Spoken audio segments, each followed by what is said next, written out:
माझ्या सर्व मित्रमैत्रिणींनो, आज छत्रपती शिवाजी महाराज यांच्या जयंतीनिमित्त आपण सर्वजण येथे जमलेलो आहोत। प्रौढ प्रताप पुरंदर क्षत्रिय कुलवंश सिंहासनाधीश्वर महाराजाधिराज श्रीमंत योगी श्री श्री श्री श्री छत्रपती शिवाजी महाराज की जय भवानी जय शिवाजी। प्रतिपचंद्र लेखे व वर्धिष्णु विश्ववंदिता शह सुनो शिव शेषाय मुद्रा भद्राय राजते।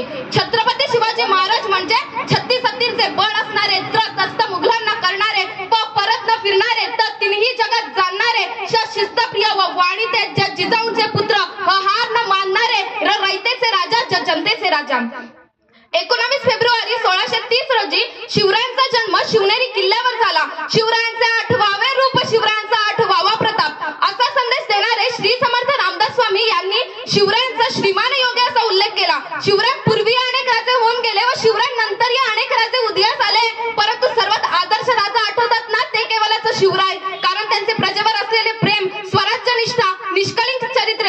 अहो, आज 350 वर्ष होऊनही जास्त वर्ष झाली तरी शिवाजी 3 अक्षरे या त्रैलोक्याला पुरून उतरतात। ही बाब साधी नाही। आज जर का मनामध्ये कधी अंधकार दाटला ना, की माझ्या राजांचे चरित्र हाती घेऊन बघा बघा, इतिहास कसा भविष्य घडवित होतोय। महाराज म्हणजे केवळ युद्ध आणि पराक्रम नव्हे, महाराज म्हणजे अमावस्येच्या अंधारातील लखलखणारा तेज पुरुष।